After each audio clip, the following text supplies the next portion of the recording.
निवडून येतील ही सर्वांची तयारी राहणार आहे। सोबतच या विभागीय मेळाव्यात प्रदेशचे सदस्य असतील, जिल्ह्याचे अध्यक्ष असतील, युवा महिला आघाडी सर्व प्रदेश सदस्यांना ही ट्रेनिंग वजा आजचा मेळावा जो आहे हा त्याच्यात ऊर्जा भरण्यासाठी आहे। या मराठवाड्यात औरंगाबाद शहराचा जर विचार केला आणि संपूर्ण मराठवाडा विभागाचा विचार केला, सातत्यानं आहे ती प्रश्न तशीच प्रलंबित ठेवलेली आहे। मग आलटून पालटून जे राजकारणी आहेत, मग दानवे असतील जालन्याला, खैरे साहेब पुन्हा उमेदवार झाले, डुंबरेजी झाले, ज्यांच्याकडे सातत्यानं सत्ता होती त्यांनी तरुणांचा कधी प्रश्नाचा विचार केलेला नाही। MIDC एवढी मोठी आहेत पण स्थानिक तरुणांना रोजगार नाही। मोठ्या प्रमाणात जे भाजप राष्ट्रवादी सेनेच्या काळात जो भ्रष्टाचार झालेला आहे त्याच्यावर वाचा कुठेतरी कोणी फोडत नाही। आज सध्या बाळासाहेब आंबेडकरांनी सांगितलं त्या पद्धतीचे उमेदवार सर्व जाती धर्माचे आम्ही दिलेले आहे। जालन्याची नुकतीच काल जी जाहीर यादी झाली त्यात आमचे बगले मामा हे धनगर समाजाचे आहेत, यांना उमेदवारी देण्यात आलेली आहे। औरंगाबाद मध्ये लवकरच एक चांगला उमेदवार आपण देणार आहोत। मग मराठवाड्याचे जे महत्त्वाचे प्रश्न आहेत, मग त्यात रेल्वेचे प्रश्न असतील, पिण्याच्या पाण्याचे प्रश्न असतील, शेतीचा प्रश्न असेल, तरुणांच्या रोजगाराचा प्रश्न असेल, उद्योग धंद्याच्या संदर्भात असेल, या सर्व मुद्द्यावर घेऊन आजचा हा मेळावा आयोजित केलेला आहे। आपले काही प्रश्न असतील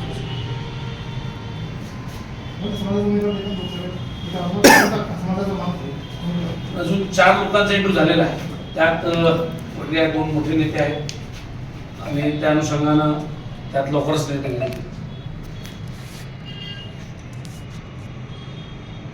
आघाडीतून नेमकं बाहेर पडण्याचं कारण काय झालं? आघाडीतून आम्ही बाहेर जायला पाहिजे होतं।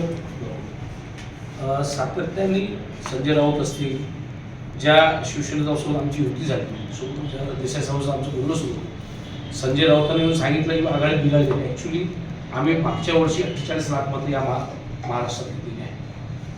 सातत्यानं काँग्रेस, राष्ट्रवादी आणि शिवसेना यांचे 91, 94 आणि 88 लाख मतं आहेत। आज ते तिन्ही पक्ष फुटलेले आहेत, त्यांची ताकद अर्धी झालेली आहे। पण वंचित आघाडी आहे त्या स्टेजलाच आहेत। वंचित आघाडीचा नेता असेल, कार्यकर्ता असेल, आहे त्या पदावरच तो स्टेबल आहे। मग वोट बँकच्या हिशोबाने आम्ही त्या बरोबरीतच आहे। 12-12चा आम्ही जो फॉर्म्युला देतो त्याच्यावर त्यांनी विचार केला नाही। आणि तुम्ही जर मीडियाच्या माध्यमातून बघितलं असेल, या 3 लोकांच्याच बैठकी सतत सुरू होत्या। वंचित आघाडीला कुठंतरी वंचितच ठेवल्या बैठकीपासून आणि प्रत्येक विचार प्रक्रियेत ज्या गोष्टी व्हायला पाहिजे होत्या त्या त्यांनी केलेल्या नाही।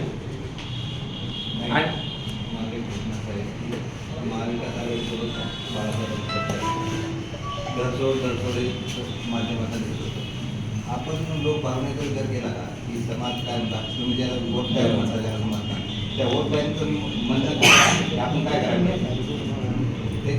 तुम्हाला मागच्या वेळेस जे 48 लाख मतं मिळाली त्या मतदारांशी किती संपर्क साधलेला यांचं काय मत आहे? पक्ष म्हणून सध्या बाळासाहेब आंबेडकरच नाही, ते राष्ट्रीय अध्यक्ष आहे, राज्याची कार्यकारिणी आहे। राज्याची मागची कार्यकारिणी 2 महिन्याची बैठक औरंगाबादला झाली, त्यानंतर जी पुण्यात झाली। सातत्यानं त्या मिटिंगला म्हणजे काँग्रेसच्या सभेला जायच्या आधी पण झूम मिटिंग झाली 5 वाजता, जी पक्षाची राज्य कार्यकारिणी ती निर्णय घेत असते। आणि जो फीडबॅक आहे राज्य कार्यकारिणी पूर्ण महाराष्ट्रातील सर्व जाती धर्माचे प्रदेशचे सदस्य आहेत। जसं मी अमरावती विधानसभा सुद्धा लढवलं, अमरावती जिल्ह्यातील तो महाराष्ट्र युवाचा अध्यक्ष आहे। तरुणांची काय भूमिका आहे, काय से आहे जनतेचा, तो निश्चित त्या कोठारावर ठेवला जातो आणि त्या राऊंड टेबलवर ती चर्चा होते, त्यानंतर निर्णय घेतला जातो। आपला जो पहिला प्रश्न आहे की महाविकास आघाडीत जाण्यासाठीच आमची तयारी होती, म्हणून आमचे सर्व दरवाजे शेवटपर्यंत उघडे ठेवलेले आहे।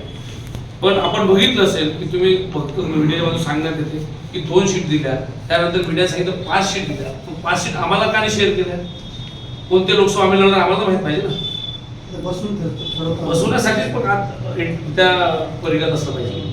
ही भूमिका त्यांनी दाखवली, नाही तर महाराष्ट्रातील सर्व तरुणांना वाटतं माझ्यासारखं मला आता भविष्य, राजकीय भविष्य आहे, हे सर्व वेगळे जाती धर्माचे लोक पक्षात आहेत। सर्वांना वाटतं उमेदीचा काळ आहे आमचा, आज 5-5 वर्ष जेव्हा पक्षात आपण काम करतो कुठंतरी संधी भेटली पाहिजे, तर निश्चितच। पण जेव्हा आज लक्षात आली भूमिका की राष्ट्रवादी काँग्रेस यांना आज आमची फार गरज आहे उघड्याची, पुन्हा तीच भूमिका विधानसभेत तेच मत आम्ही आमच्या पक्षावर, त्यांची मतांची जी घसरण आहे ती फक्त आता बाळासाहेब आंबेडकर त्यांना वाचू शकतात। उद्या तिसऱ्या आघाडीची घोषणा आहे, त्यात MIM असणार आहे? नाही, MIMचा आमचा त्याचा संबंधच नाही। मागच्या लोकसभेनंतर त्याच्याशी काहीचा संबंध नाही। जरांगे पाटलांच्या भूमिकेत त्यांनी त्यांची भूमिका जाहीर केली. साहेब उद्या प्रेसच्या माध्यमातून निश्चित असते भूमिका राष्ट्राध्यक्ष जाहीर केली. आता किती सीट निवडून येतील असं खात्री महाराष्ट्रात आम्हाला होपफुल आहे की 10च्या पुढे आम्ही जाऊ. ते समीकरण तशी कॅल्क्युलेशन्स आम्ही केलेले आहेत, त्याच्यामध्ये आमची तयारी सुद्धा आहे. कुठले सातत्यानं मुंबईचा, कोकण, मराठवाडा, विदर्भात अकोला, रामटेकची आमची सीट मजबूत आहे. चंद्रपूर, मराठवाड्यातली कोणती जागा आम्ही नांदेड, नांदेड सिटी असं वाटतं मला. हो नांदेड, हिंगोली एक मोठी सीट येणारी आमची. हिंगोलीला मागच्या वेळेस आम्ही 3,52,000 मतं घेतली होती. बी.डी. चव्हाण म्हणून डॉक्टर हे मत तुम्ही आजही घेणार नाही. त्याचा उपयोग होईल का सत्तेत शेवटी झाला राजकीय पक्ष म्हणून निवडणूक लढणे आमचा राजधर्म आहे. आणि जर राजकीय पक्ष निवडणुकीलाच पुढे गेलं नाही तर तो राजधर्म नाही राहणार. आज काँग्रेस म्हणा, भाजप सातत्यानं सत्तेपासून पैसा मिळत ते मजबूत झाले. ठीक आहे, आम्हाला 5 वर्ष अजून लागतील. आमचं तरुणांचा विश्वास आहे सध्या बाळासाहेब आंबेडकर 5 वर्ष अजून लागेल. पण आज आमच्याकडे जेव्हा आम्ही मागच्या वर्षी निवडणूक लढलो त्यावेळेस आमच्याकडे सेटअप नव्हतं. आज आमच्याकडे तुम्ही बघितलं तुमच्या औरंगाबाद शहरातच सर्व पदाधिकारी आहेत. मन आहे, जिल्ह्याचे अध्यक्ष आहे, बगले मामा आहेत, आता स्वतः उमेदवार आहेत. सतीश गायकवाड एकदम मजबूत आहे. आपले संतोषजी पंकज बनसोडे आहेत सर.